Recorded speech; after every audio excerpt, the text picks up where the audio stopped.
أعوذ بالله من الشيطان الرجيم بسم الله الرحمن الرحيم إن الحمد لله تعالى نحمده ونستعينه ونستغفره ونعوذ بالله تعالى من شرور أنفسنا ومن سيئات أعمالنا من يهده الله فلا مضل له ومن يضلل فلا هادي له وأشهد أن لا إله إلا الله وحده لا شريك له وأشهد أن محمدا عبده ورسوله رب اشرح لي صدري ويسر لي أمري واحلل عقدة من لساني يفقهوا قولي اللهم إني أسألك البر والتقوى ومن العمل ما ترضى اللهم إني أعوذ بك أن أشرك بك وأنا أعلم وأستغفرك لما لا أعلم باقي السلام عليكم ورحمة الله تعالى وبركاته barkan mu da saduwa wannan masallaci mai albarka Masjidul Mumtaz da kinan gurgu mari a garin Maiduguri yau insha Allah ta'ala muna yammacin Lahadi 22 ga watan Rajab shekara ta 1447 wanda ya zo daidai da 11 ga watan 1 miladiya ta 2026 majalisun mu na karatun littafin al-aqidatul wasitiyya na Sheikh Islam Ibn Taymiyyah alaihi rahmatullah zamu tashi inda Ibn Taymiyyah yake magana akan a umarni da kyakkyawa da kuma haini daga yin mummunan aiki thumma hum ma hadhihi al-usul Ibn Taymiyyah yake cewa sannan ahlus sunna bayan wannan ginshikai da muka ambata a baya na cewa tafarkin ahlus sunna shine bin karantarwar manzon Allah sallallahu alaihi wasallam da kuma littafin Allah madaukakin sarki da bayan nan sukan biyo ababen da suka zo daga bakin sahabban nan guda hudu khulafa'ur rashidun da manzon Allah ya ce alaikum bi sunnati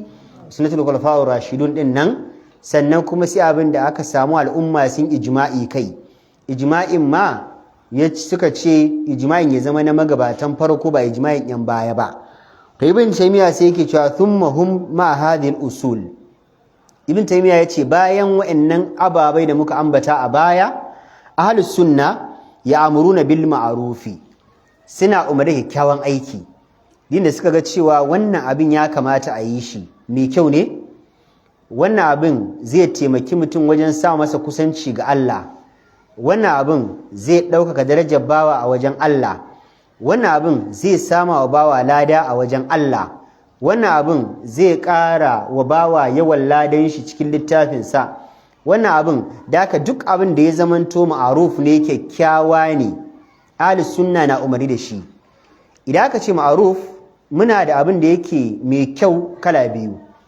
akwai abin da ma'arufan ne shar'an shari'a ce ta ce wannan abin mai kyau ne ko da kuwa al'ada ku bata ce mai kyau bane inda shari'a ta ce mai kyau ne to mai kyau ne to wannan ahlus sunna na umarni da shi misali umarni da yin rawatib mai kyau ne umarni da yin rakatul fajr abu ne mai kyau umarni da salatul duha abu ne mai kyau umarni da sallar tsakanin kowane kiran sallar ta da iqama abu ne mai kyau umarni da yin azumin nafila da tunda alhamis da ayyamul bid 13 14 15 da azumi uku a kowane wata kowane bangare ma ka diba duk ɗaya ne da kuma umarni da sadaka kyakkyawa ahlus sunna duk lokacin da ya zama wannan abu mai kyau ne a babin shari'a suna umarni da shi akwai abin da yake cewa ma'arufan urufan wannan abu ne mai kyau a babin al'ada shari'a bata zo da shi ba babu maganarsa a ƙur'ani babu maganarsa a hadisi kai tsaye amma kuma al'adan mutane ya nuna wannan abin mai kyau ne to yanzu ahlus sunna na umarni da ayi wannan ma misali yanzu idan ka tashi da safe ka je ka gaishe da iyayenka a al'adan mu kaga abu ne mai kyau to idan kaga mutum bai yi ka umarci shi da cewa wani me yasa ba ka gaishe da mahaifiyarka idan ka tashi da safe me yasa ba ka gaishe da mahaifinka in ka tashi da safe ga yayyanka ne me yasa ba ka gaishe su kai wannan umarnin abu ne mai kyau ko da aya bata zo ba akai hadisi bai zo ba akai Allah zai baka lada mun fahimta da haka duk wani abin da ya zama mai kyau ne to musulunci yana maraba da shi in dai za a samu gyaruwar al'umma wa yanhauna 'anil munkar sana ahlus sunna kuma suna hani daga aikata mummunan aiki wannan mummunan aiki shi ma ta fuska biyu ko dai abin da munkari ne a shari'a ko dai abin da munkari ne a al'ada duk a hana kada ka ce to ai wannan abin ina ganin shi abu ne mara kyau, muna ganin sa abu ne mara kyau, amma kuma ai babu aya babu hadisi. Ka hana tunda mutane na ganin shi mara kyau. Mutum ne dattijo ya zo wucewa, baban wani ne daga cikin yaran anguwa amma yaran shi baya nan, sai ya ɗauko buhu a kai niki-niki yana yayo cefane. Yaran duk suna zaune ba wanda ya je karɓa abin kansa. Yanzu wannan abin da suka yi mai kyau ne kuma da kyau, to ka hane su shari'a ne. An fahimce ni? Da haka akwai abin da za ka samu al'ada ta hana, amma kuma abin a shari'ance ma Allah ya yadda, saboda hana sa zai buɗe ƙofar barna.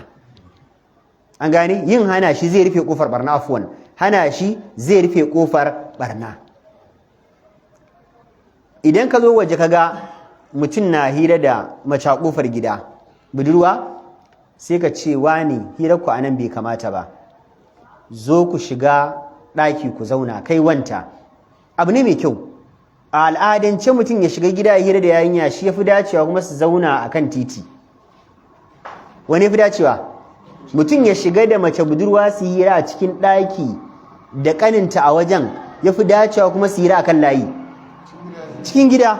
To kaga kenan ka hana a yi hira a layi.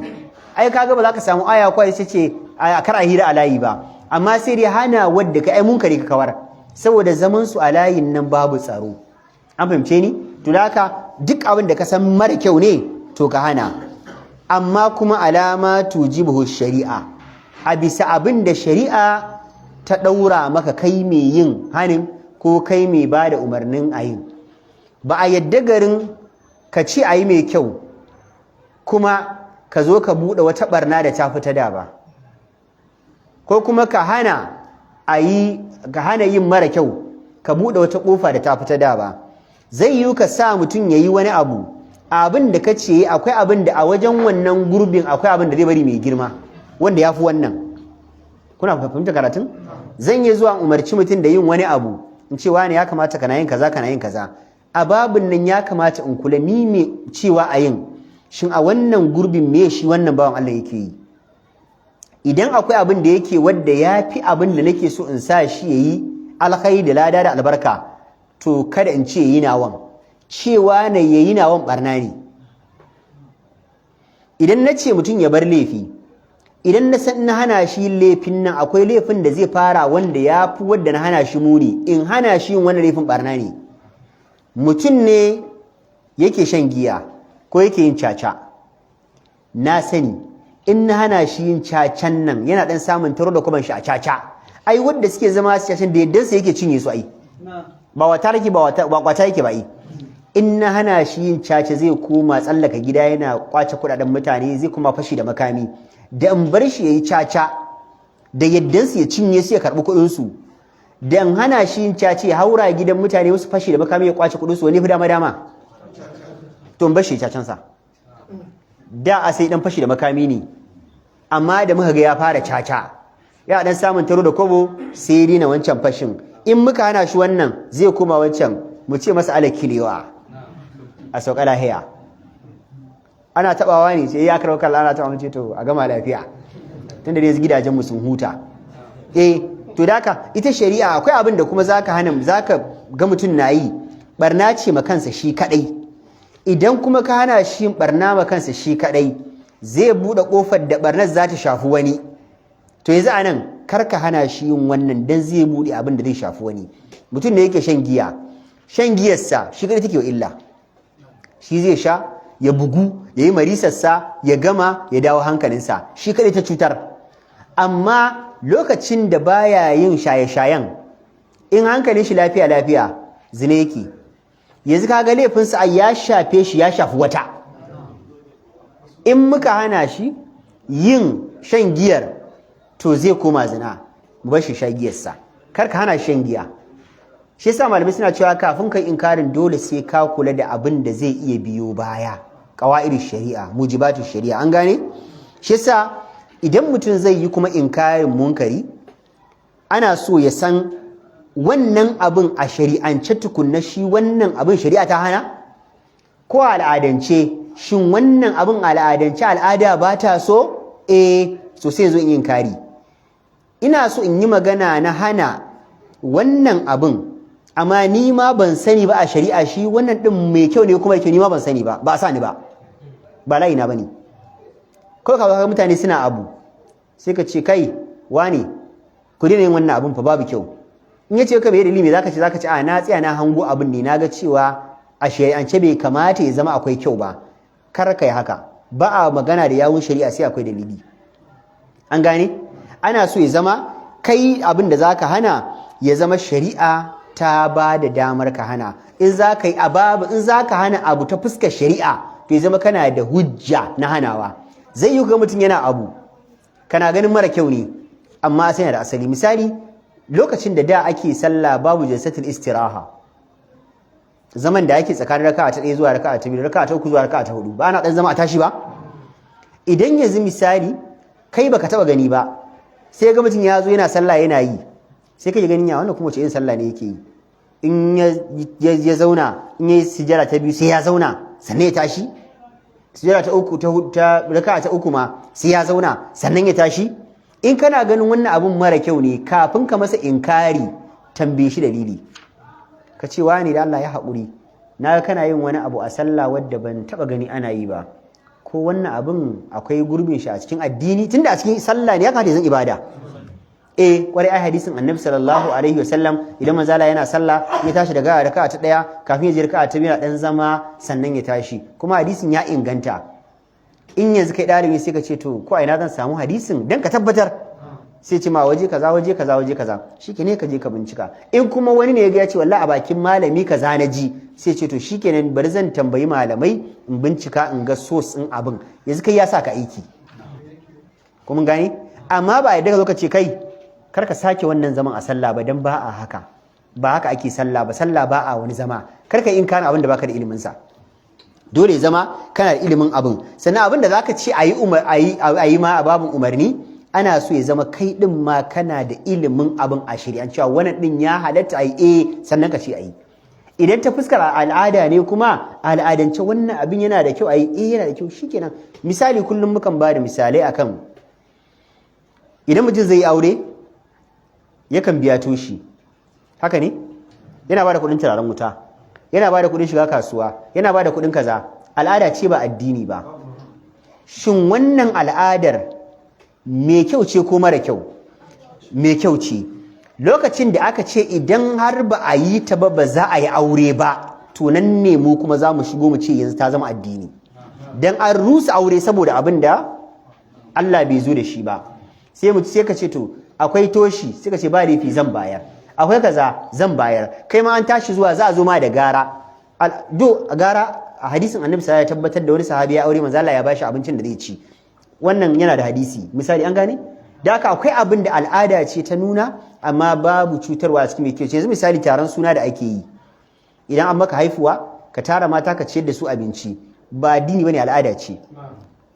Amma yanzu wannan al'adar idan kana da sarri, kana da dama, kana da yalwa, mai kyau ce kuma da kyau. Mai kyau ce. Mata su zauna su ci abinci a ce Allah ya raya, Allah ya raya, Allah ya raya, ba lara za ka samu ba. Allah ya raya, Allah ya raya. Wannan addu'ar baka sai irin amfani da za ta ɗanka ba. Allah ya sa masa albarka, Allah ya sa ya haddace Qur'ani, Allah ya sa ya zama kaza. Wata a wajen ne za ta faɗa abin da shine kyan ɗanka daga nan har ƙarshen rayuwarsa. Lokacin da yanzu mace ta ce idan har ba za a mun taron suna ba wallahi sai dai ka sake ni, yanzu ta ɗauko abin da al'ada ta maida shi zai rusa addini, dan aure addini ne. Mun fahimci wannan bambancin? Yawwa, da shi taron suna na safe da maza suke duk hukuncin su ɗaya, al'ada ce. Da taron aure da ake yi dukka al'ada ce. Idan zan yi aure in tara mutane a zo a ci abinci, a yi taron aure, a ɗaura, a yi fatiya, a watsi, dukka al'ada ce.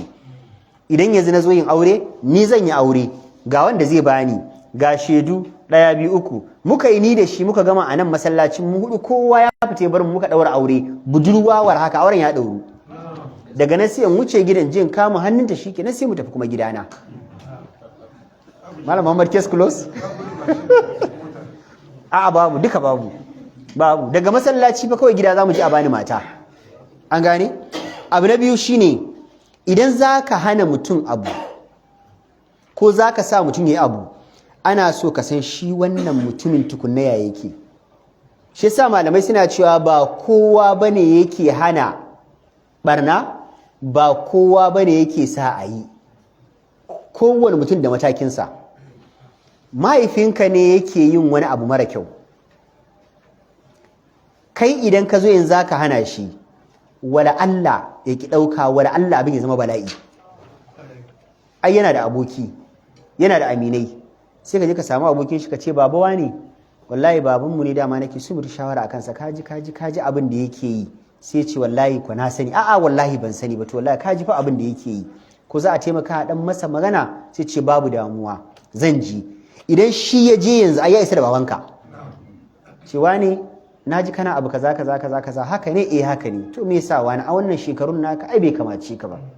Kun gane, wani za ka ga babban mutum da shekarunsa babba 50-60, wallahi a wannan shekarun preja ya sa ya fara shan tramol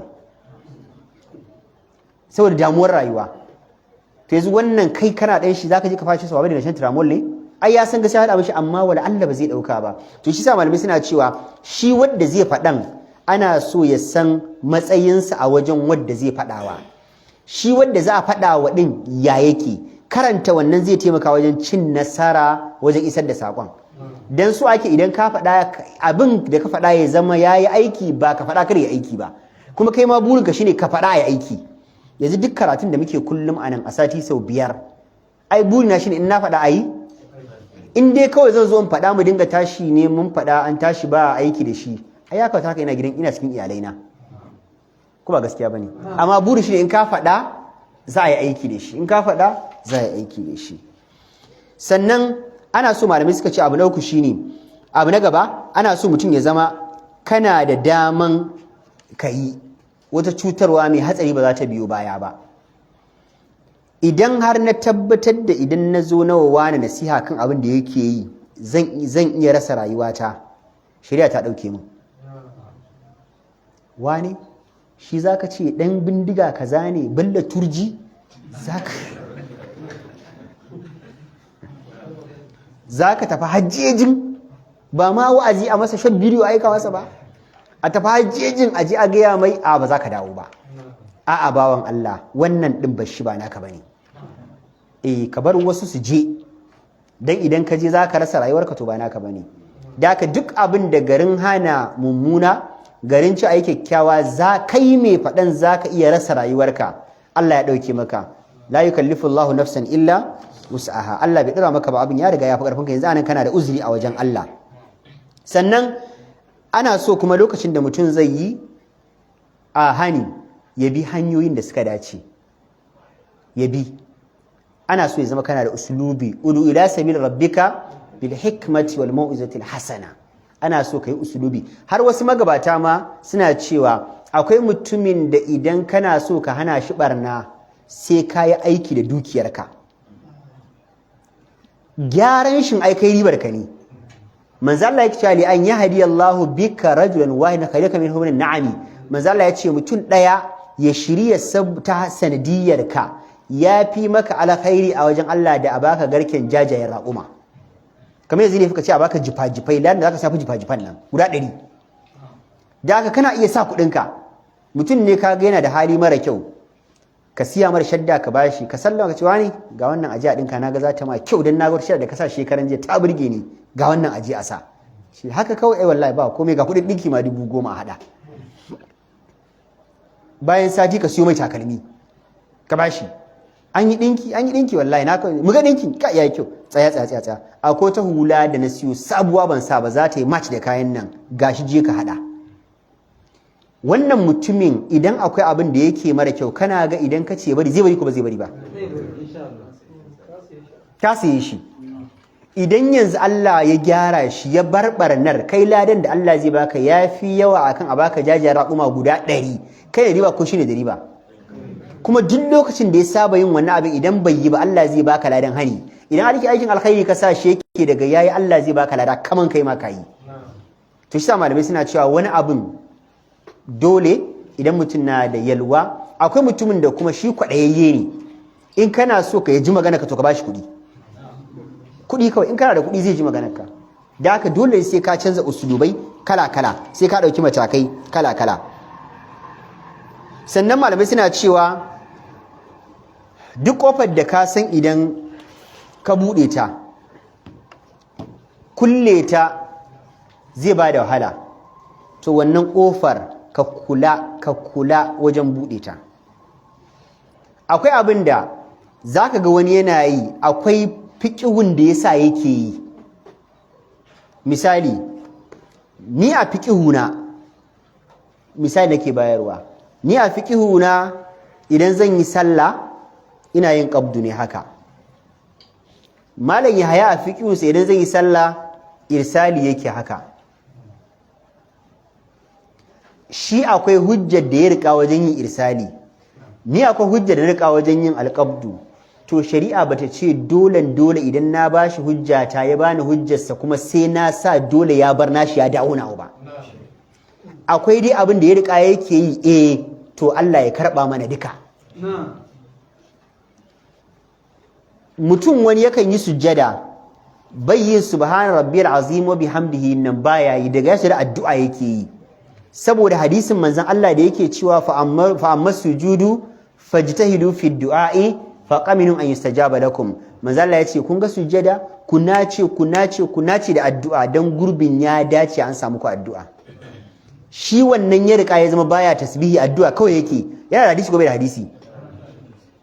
Manzon Allah sallallahu alaihi wasallam yace idan kai ruku'u kai subhana rabbiyal azim, idan kai sujjada kai subhana rabbiyal a'la. Wanda yanzu baya addu'a subhana rabbiyal a'la subhana rabbiyal azim yake yi, shi ma yana da hadisi ko bai da hadisi? Kowa yanzu baya da hujja ba? To yanzu shi bai kamata ya ce min dole in bar addu'a tasbihi zan yi ba dan hadisin sa. Ni ko bai kamata ya ce dole ya bar addu'a ba dan hadisi na. Kowa yana da fuska, Allah ya karba mana duka. Kai kana jalsatul istiraha, wani baya yi, kada ka ce wannan aikin nashi dole sai yayi naka, a'a. Wani in ya dago daga ruku'u kafin ya tafi sujada yana mai da hannu kirji, kai ba ka miyar, kada ka ce dole sai ya miyar, a'a. A babun inkari ko sawa a yi, malamai suka ce idan mutum akwai abin da ya rika a matsayin hujja yake yin wani abu da sunan addini, matukar wannan abin ya inganta, to kai ko da kana kallon sa munkari kada ka ce dole sai ya bari. Kun fahimce ni? Yanzu mai yin sallah hannu a haka in ya ga mai sallah zai na ganin kan munkari yake yi. To in dai akwai abin da ya dogara, ba a ce dole sai ya bi naka ba. Kowa akwai hujjar da ya dogara ita, sai kai fatan Allah ya karba masa.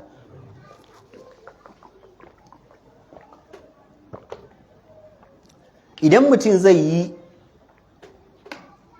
wa'azi na kai ko ka bari ga babba, mutum yana iya samun wannan damar. Amma malamai suka ce siyasin shi waye, kamar mahaifi. Akwai matakin da yaro yana iya mahaifin shi wa'azi wajen ya bar abu mara kyau ko ya abu mai kyau. Yanzu kama annabi Ibrahim alayhi salatu wassalam, kaga yawo baban shi waye ce ya abati lima ta'budu ma la yasma'u wa la yubsiru wa la yughni anka shay'a. Yace ya baba, me dalili ne? Me yasa kake bauta abin da baya jinka, baya kallonka, baya ji baya kallo, kuma babu abin da zai iya amfani da kai? Ana ce ya abati la ta'budu shaytan. Yace ya baba, kada ka bauta shaytan mana. Innahu kana rahmani asiya, inna shaytana rahmani asiya. Shaytan ai ya kace mai taurin kai ne ga Allah. Kudu usulubin da annabi Ibrahim ke baban shi magana, ya abati, ya babana, ya babana, ya babana. Kun gane? Idan har kana ganin zaka wa babba nasiha, malamai suka ce to kada ka dauke abin kamar da kake yaro nasiha. Duk iliminka, duk da kake da daraja, duk da kake ganin ana kamba maka, yanzu mun sa kullum da shi muke karatu, baba Salihu kullum da shi muke karatu, ga dattijan na kullum da shi muke karatu. Idan misali yanzu zama baba Salihu nasiha, wai dan kullum muna karatu da shi, ba zan ce baba Salihu yanzu a matsayinka a wannan shekarun naka abin da kake kaza daidai ne? Ai bai kamata ba, ya dace? A'a. Ko kuma saboda na ga wani aikin zini ce Salihu ya dace? A'a. Ko da ba komai ka bi usulubi ka ce ya baba Salihu akwai da abin da nake son dan baka shara, amma ban san in zaka dan fahimce ni kuma ranka ba zai baci ba. Dan Allah zai fahimce ni ko bai fahimce ni ba? Sai fahimce ka.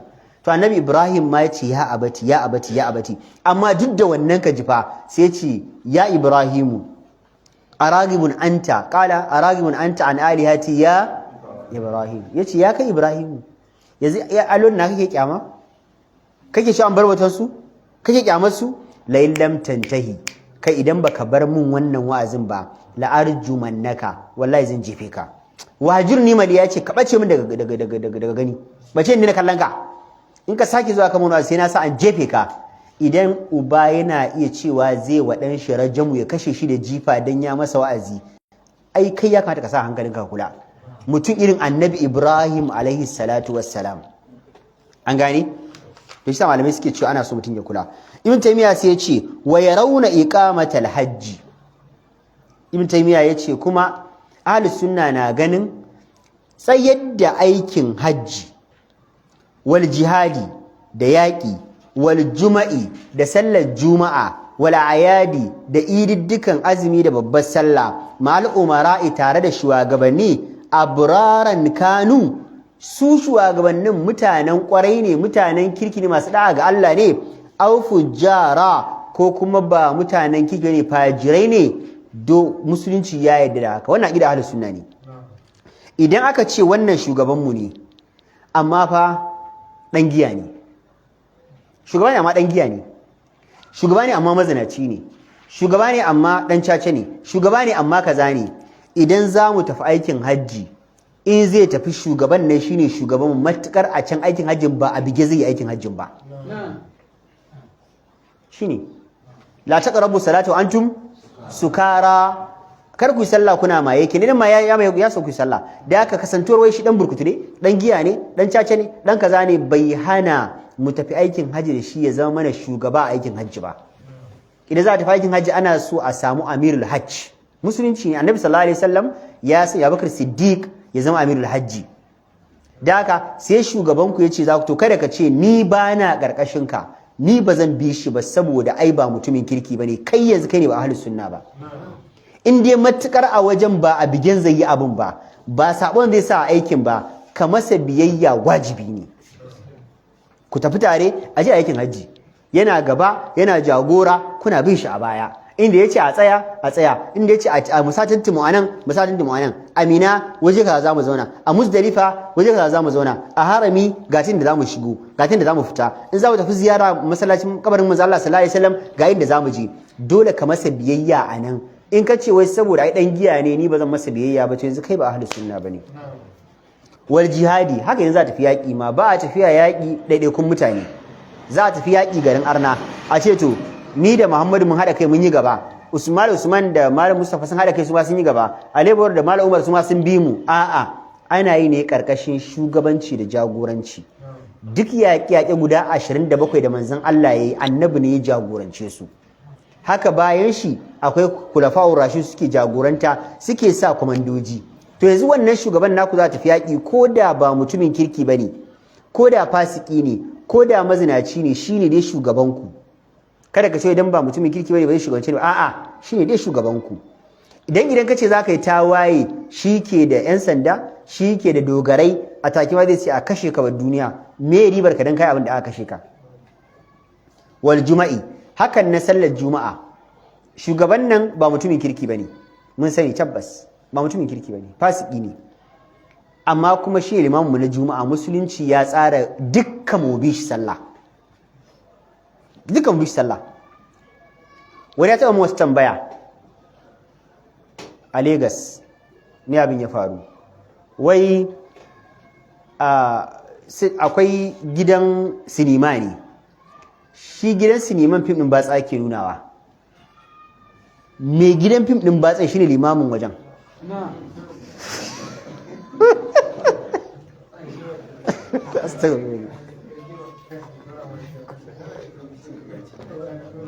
Asafiya limamin wajen, limamin masallacin shine mai gidan fim ɗin. Sai ce min yanzu yana halatta ya musu sallan isha'i kuma zai kunna musu su kalla, don ya ga shi ɗin ma ɗan iska. Na ce inda ya zo shiga sallah daga kabbarta zuwa sallama ta yana yi daidai, ka bi shi sallah, fasikanci shi na kansa. Khaladu amalan sani akara sayi'a, ya cakuɗa ai, yayi sallah Allah zai bashi lada ya ji ya kukkunna abubuwa mutane sun kalla zunubi shi nan a gefe guda amma wannan bai sa ka imin shi sallah ba an gane har malamai suna cewa lokacin da kace ba za ka bi sallah ba sai mutumin kirki kadai to ba wanda zaka bi sallah a wannan duniyar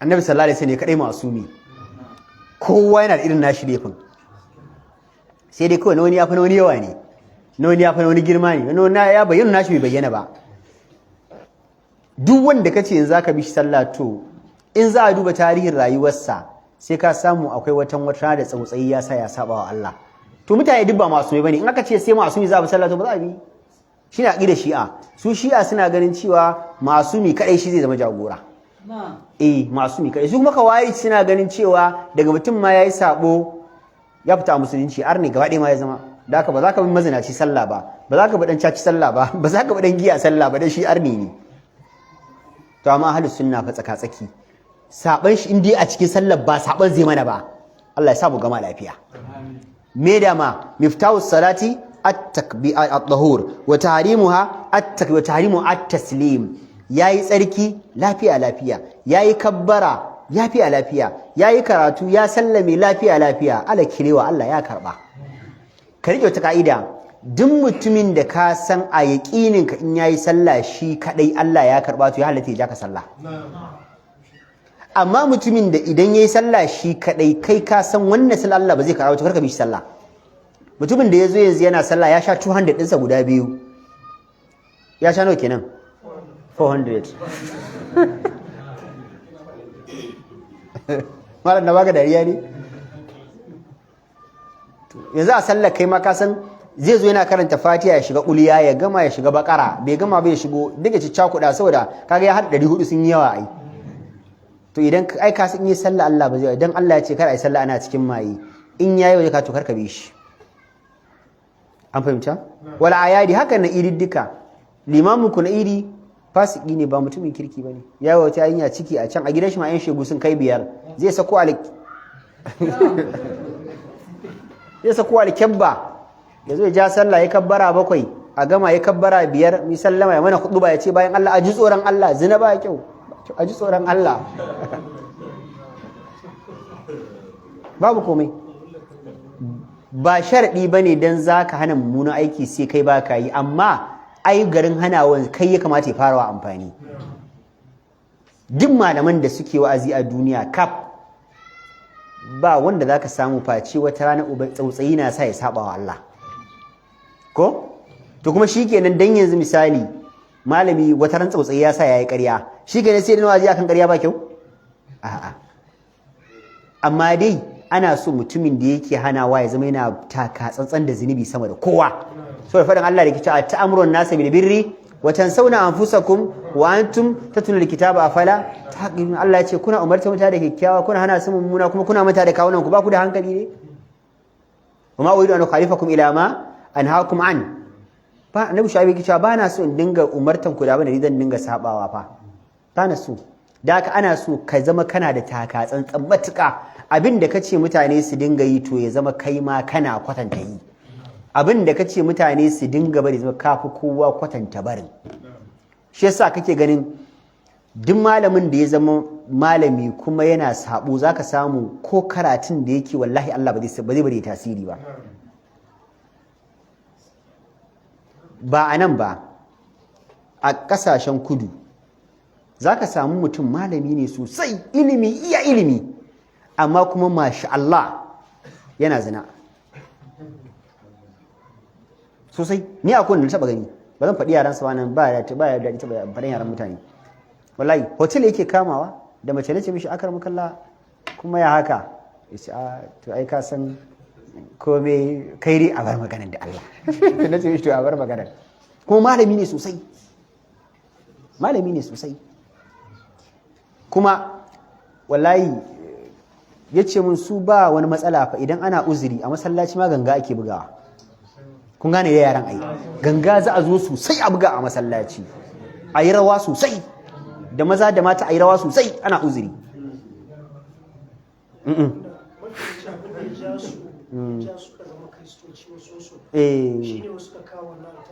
okay dan kar Allah sarki saboda wannan ganga shi yasa suka ce to bari a bubbuga astaghfirullah as-salatu wallahi a dan bubbuga dan kar mutane je soci la ilaha illallah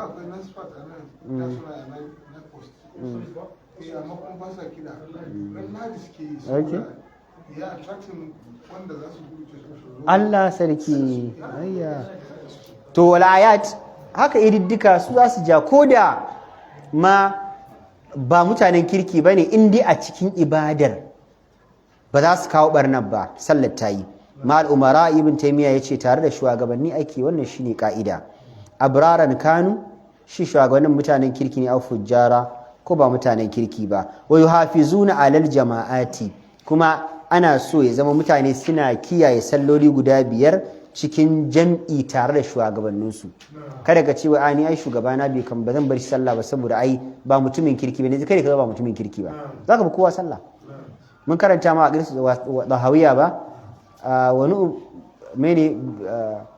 uminu bis salati khalfa kulli barin wa fajirin mun karanta muna da imanin yin sallah a bayan dukkan mutumin kirki da ba mutumin kirki ba da dan iska da wanda mutumin kirki da duk inda har sallah in yayi ta mai kyau ka san Allah zai karba daga farko da zuwa karshen ta tana da kyau ka bi shi kawai ka bi shi kawai ba wani matsala baba ne yazo zai yi sallah in dai a lokacin babu wa'annan ababen tare da shi kun gane ka bi baba sallah ka tayi da yanda wandan shi yake da rigarsa take in dai babu najasa babu kazanta babu najasa da za ta hana karban sallah ka bi baba sallah bakin shi baki kirin hannunsa baki kirin idan shi jajawur ba matsala duka in dai yadda zai yi mai kyau zai yi ta Allah ya kiyaye hanya amma kuma da bin baba da bin mutumin kwarai wa yafi a mutumin kwarai yafi amma kuma wai dan wannan ya bi baba fa shi ma fa sallar shi ta yi tunda ta baban mata yi kun gani yace wai dinuna bin nasiyati lil umma sannan kuma ahlus sunna suna kokarin gina addinin su wajen nasiha ma al'ummar manzon Allah sallallahu alaihi wasallam shi sa addinin nasihati kullu liman qala lillahi wa li rasulihi wa li kitabi wa li a'immati wa ammatihi da haka musulunci kullum nasiha yake so a dinga yi idan na kana abu mara kyau in maka nasiha kaga yana abu mara kyau kamun nasiha kuma nasiha nan malamai suka ce fa ba ta shafi wannan da wannan bane kowa da kowa ta shafe shi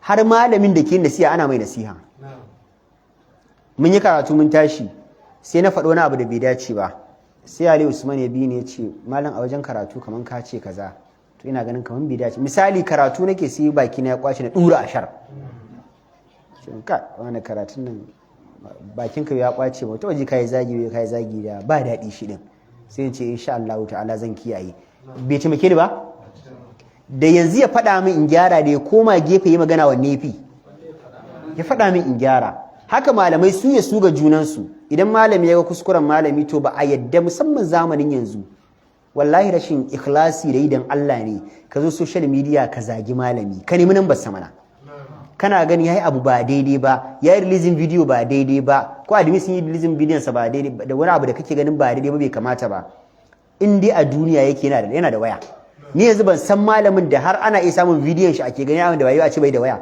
yana wahala ban ce ba za a samu amma yana wahala in bai da waya za a samu wanda za a yi magana da shi da wayarsa ira shi ka ce akar maka Allah abu kaza kaza na ga wani bidiyo kaman ka ce kaza ban san wani ƙarin bayani malam zai yi ba sai ka ji uzurin sa wallahi kaji abin da yake da akwai in ka gamsu shikenan fa kai da muka faɗa mai yiwa ya faɗa da abin da wani abin da ya dogara da shi kuma kai kake ganin baka gamsu da shi ba ko baka sani bane ma zai faɗa maka hujjar da mai yiwa yanzu in ba karatu ba wanda muke karatu safa da suna asabar malam Mustafa in ba karatu ne ka ba akwai abin da inda ba dan naka hadisi in an ga ka ba za ka yadda ba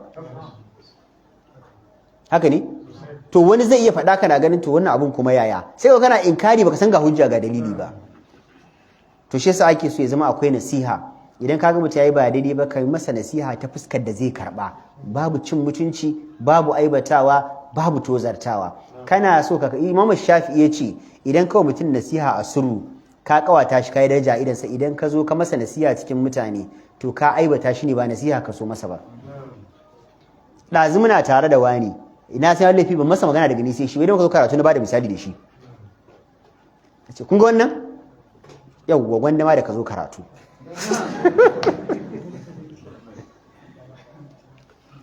zai dauki nasiyan nan yanzu dai zai jira mu tashi amma in muka tashi da gobe zai ƙara zuwa karatu ba an gane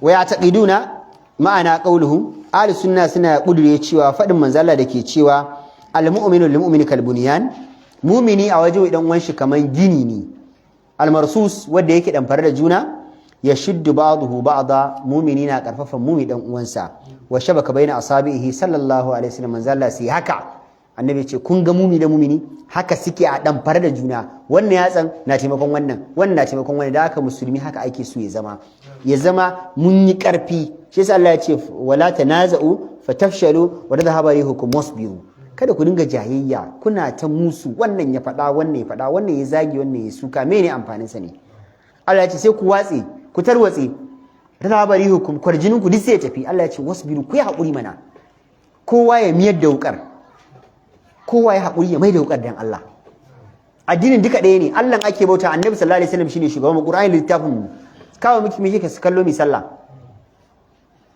mu yi haƙuri mu haɗa kanmu mana dukkan musulmai ne in muna da saɓanin fahimtar wani abu bai kamata ya zama hanyar zage-zage ga junanmu ba wallahi tallahi babu abin da na tsana in ga a social media irin malami na wa malami raddi kowane ƙungiya yake ni na tsani wannan abu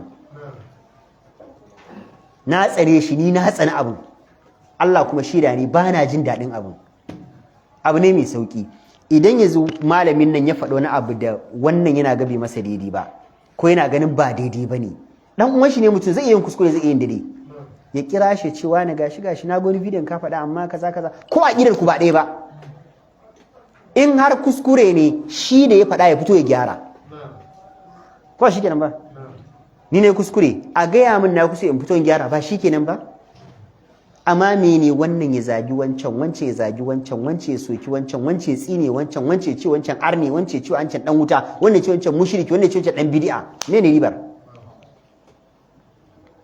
Allah mu faɗe muke bauta duka annabi mu faɗe ne littafin mu ɗaya ne Qur'ani gabar muke kallo duka muke sallah tare muke watan azumi muke Ramadana aikin haji tare muke zuwa mu zakka tare muke bayarwa akwai abin da dole sai mun Allah ya ce wala yazaluna mukhtalifina illa man rahima rabbuka lidhalika khalaqahum Allah ya ce mutane ba za su yi suna sabani da juna Allah ya ce dama dan haka ma halicce mu in ba sabani rayuwa ba ta yi daɗi ba duk abin na fahimta yanzu ko anan ya fahimce shi haka ne a ba daɗi amma ita rayuwa addini abu ne mai sauki dukkan sabani da za ka ga ya faru in dai ba a samu sabani a usuliyat ba matsalar mai sauki ce in yanzu na ce Allah biyu ne Mustafa ya ce Allah ɗaya ne yan sabani ya zo tunda an samu sabani a usul matsala ta taso wanda ya ce sallah biyar ce farilla na ce sallah bakwai ce farilla an samu sabani a usul ba tushe ni Mustafa ya ce azumin farilla a Ramadana za a yi ni kuma na ce a Sha'ban za a yi an samu sabani a farilla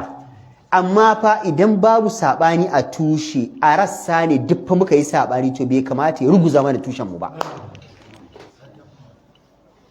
bai kamata ya ruguza mana tushe ba ni na fahimci kaza nake ganin zan bautawa Allah da shi in tafi aljanna shikenan sai a ce min Allah ya karba mun wannan ya fahimci kaza zai bauta Allah ya tafi aljanna sai a ce Allah ya karba masa wannan ya fahimci yana ganin shi abin da yake ganin kaza zai bauta Allah ya tafi aljanna sai a ce Allah ya kiyaye wannan ya fahimci kaza a hakan kuma ba za a ce mutum zai iya fahimta abin da kai a ganin ka ba daidai bane akwai kuskure a gyara sai ka bi ta hanyar da ya dace idan akwai bukata ku zauna da shi ku tattauna wani kana ganin abin nan da ka rika kana cewa abin da zaka bauta Allah da shi ne haka ne to ko me hujjoji kan haka sai baka hujjoji kai ma in yana da wani abu sai ce to kai ma ai kana bauta Allah da kaza kana gani abu kaza ibada ne ka gani ai kai ma baka da hujja kai ma mai hujjarka kaza ne hujja na at long last za a samu consensus dukka firaqin musuluncin nan duka ba wanda yake cewa Allah uku ne ko akwai mai fada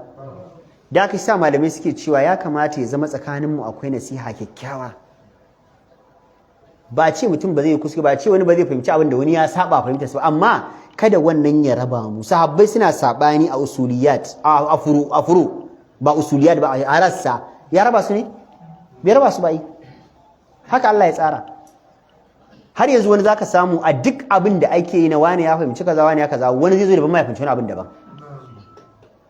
Yanzu akwai da suna ganin Allah ma babu shi duka, babu Allah ma babu Allah duka.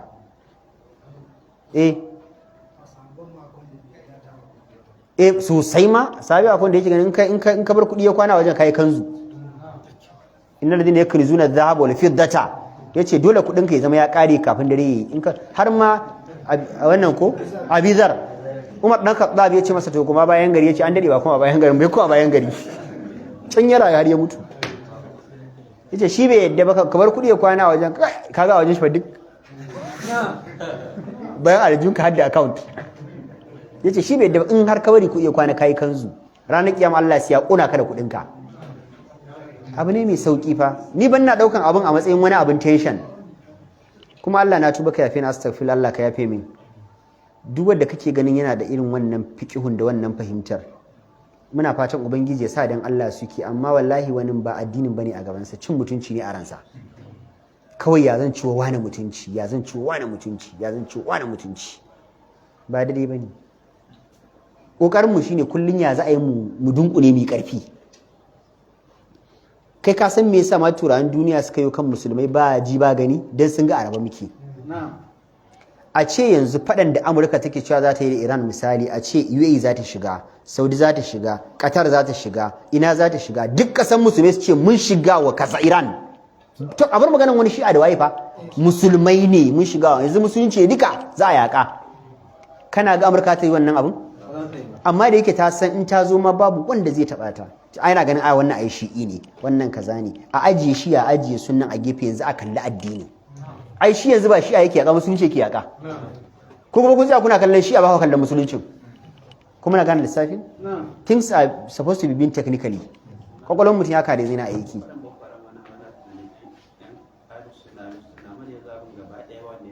Ka gani? Sosai fa. Shi yasa wattaqu fil ardi wa lazina minkum khassa.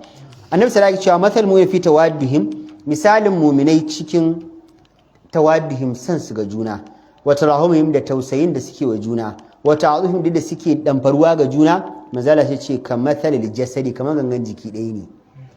Zaka yi tuntube gudanduwa a kafa amma zaka yi kaluluwa a nan. Kaga kina abin da ya babban yatsa shi ya kaluluwa a nan. Zai zama kunnanka ne yake ciwo amma ya kai zazzabi. Haƙorinka ne yake ciwo fa a cikin baki yake amma zazzabi ya kama ka. Me haɗa haƙori da fata? Allah madaukin sarki ya interconnecting din su gaba ɗaya. Sa manzo Allah ya ce kaman gangan jiki ɗaya ne duka. Mu'mini haka muke. Abin da ya taba ka ya taba ni, abin da ya taba ni ya taba ka, abin da ya taba ka ya taba dan na maka, abin da ya taba na maka ya taba na ko ina. In dai musulmi aka taba, manzo Allah ya ce dukkan mu abu ɗaya ne.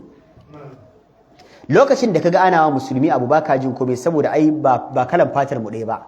Ai ba kasar mu ɗaya ba, ai ba garin mu ɗaya ba, ai ba yaran mu ɗaya ba, ai ba aqidan mu ɗaya ba. Manzo Allah sallallahu alaihi wasallam yake cewa kai din ka zama bayi. Ba dai jifa bane, wata ran kai ma zai zo kanka. Lokacin da ake wasu ababai a wasu kasashe muna ganin bai shafe mu ba, sai gashi zai da a Sokoto. First magana shi da ya fara nan ne target ɗinsa. Ko? Amma da Allah ya juyar da abin sai ya tafi Sokoto. To shi yasa dole mutum ka zama kana kallon dan uwanka musulmi dan uwanka ne. Ko da kana da bambancin fahimta da shi, ka roƙan masa Allah, ka masa addu'a, ka taimake shi idan zaka iya. Idan kana ganin abin da yake daidai, ka masa addu'a Allah ya shirye shi. Ina ganin kai wannan na abin da ya rikan nan kaman ba daidai bane, a bisa hujjojina na kaza na kaza. To Allah idan na daidai, Allah ka shirye shi da aunawa. Shikenan fa. Ka bar mana a hannun Allah saboda kai ba kai kamar da kanka, Allah ne mai da kaka. To sai yake cewa manzo Allah ya ce idan shtaka minhu udhun, duk lokacin da wani gaba ya samu rauni, ya ji ciwo, tada'a lahu sa'ilul jasadi bil humma was sahar. Manzo Allah ya ce sauran gan jiki duka su ma sai su amsa wajen yin zafi da kwanan zaune. Ka kalla wa ya taba yin kankare anan? Malai ya taba yin kankare. Ka don kankare? A ya tsafe yake ko? Amma idan ka yi sai bacci.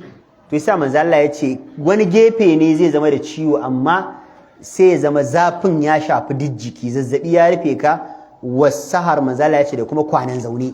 A kafa ake rikicin amma kuma ido bai sai bacci ba. Cewa koyi na taba yi. masha Allah wannan kan duk wanda Allah ya fi Allah madauki sarki ya sa kafara ne to sai mu tashi wa ya'muru bis sabri al bala'i ko Allah ya sa mu dace Allahumma salli ala Muhammadin wa ala ali Muhammadin kama sallaita ala Ibrahim wa ala ali Ibrahim innaka Hamidum Majid wa barik ala Muhammadin wa ala ali Muhammadin kama barakta